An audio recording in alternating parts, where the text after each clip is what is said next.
தென்றல் தவளம் தென்காசி மாவட்டம் கல்லூரணி கிராமம் துளசி நகரிலே 2 குழந்தைகள் உணவு அருந்துகின்ற காட்சியினை கண்டுகளிக்கிறீர்கள்.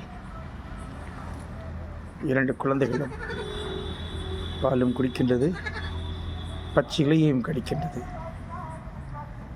இடம் துளசி நகர், திப்பனம்பட்டி அஞ்சல், கல்லூரணி கிராமம். உணவு அருந்துகின்ற தருணம்.